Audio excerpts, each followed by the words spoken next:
That's safe or rich like me.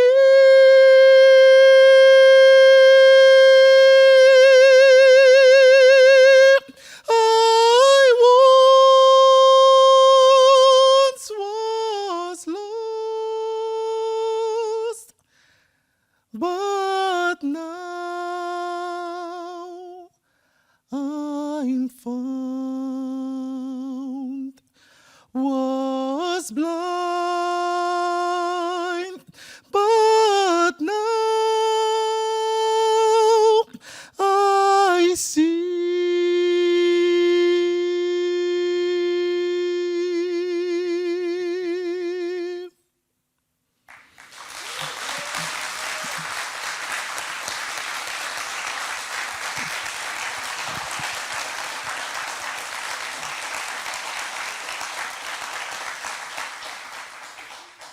Thank you.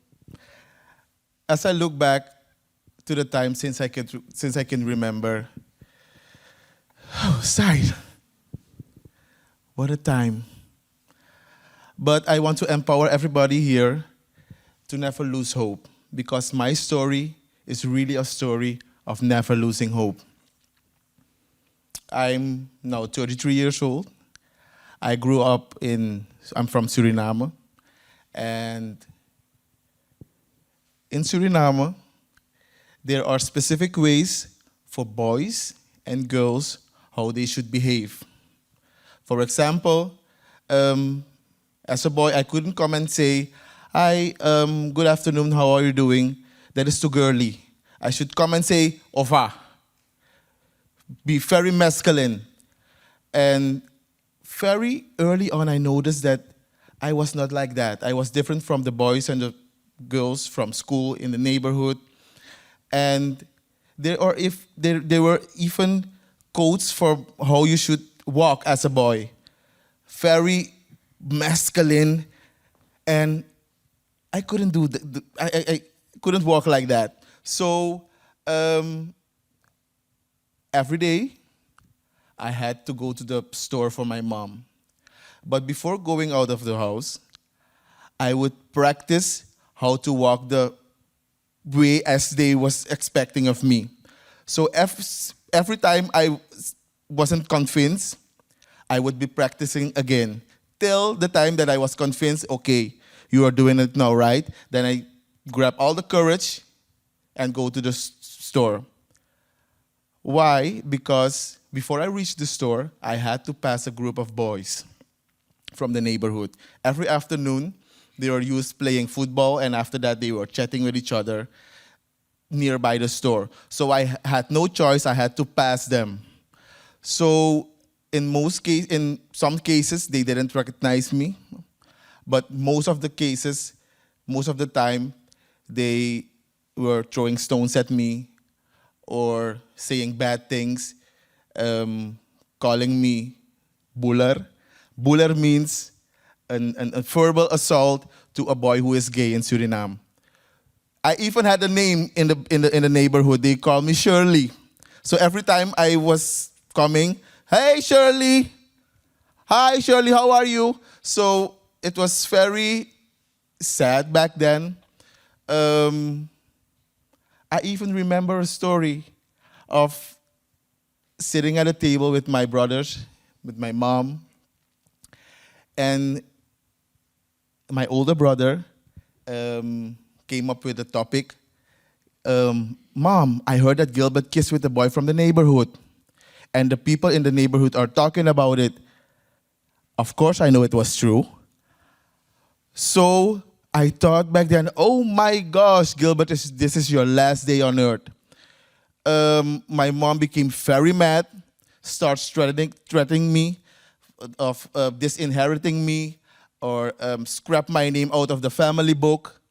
So I was very sad. I also couldn't go and talk to somebody about it because everywhere people was going to tell me, were going to tell me, it's your fault. If you don't want that people treat you this way, then you should behave like a boy. So often I was alone in my own space. Um, at Sundays, I had to go to church. I had no choice. So most of the times I sit next to my mother, and when the pastor had a conversation in the church with the people, sometimes there were gay topics, and the pastor would like to say, being gay is not good. You're going to burn in hell. You are an abomination in the eyes of God. You are a disgrace.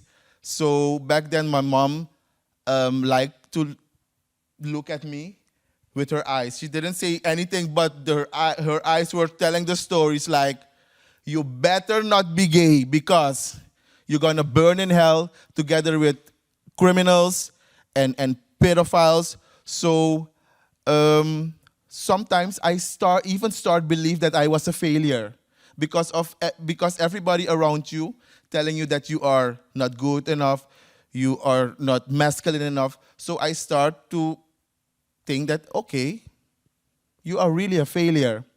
I had nowhere to go, nobody to talk about. So I created a safe space for myself. And what was that safe space? Talking to myself in the mirror. That was the only place, where I could go and speak it all out. Even till today, I have it. Even this morning, before we came to here, I spoke to myself in the mirror. So there are different conversations in front of the mirror. Sometimes I was telling myself, come here you are safe. But there were also sometimes when I say to myself, Gilbert, is this gonna be your whole life? And sometimes I felt like giving up and just make an end to it all. But lucky, I didn't do that. Because there are three things which I hold on to. It's very strong. My faith in God, spirituality, and I also had the opportunity to have an education. So that is the three things which I really hold on.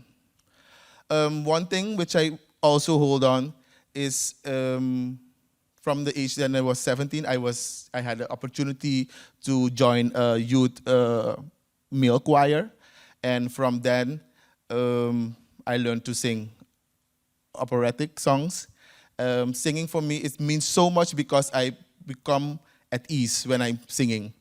So that's why I could overcome those dark moments in life, even till today.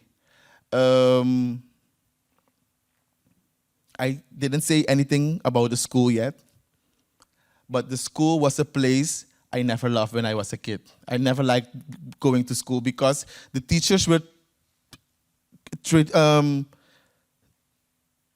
me as I was the problem. Let me give you an example. There was a boy corner and there was a girl's corner. And in the boys' corner, there were cars and trucks and Batman dolls and Spider-Man dolls. But in the girls' corner, there were Barbie dolls, Tweety puppets. So I like to go to the girls' corner. But every time the teacher see that I go to the girls' corner, she dragged me and put me back into the boys' corner. Here you belong. So I didn't like go to school. But guess what? Now I'm a teacher.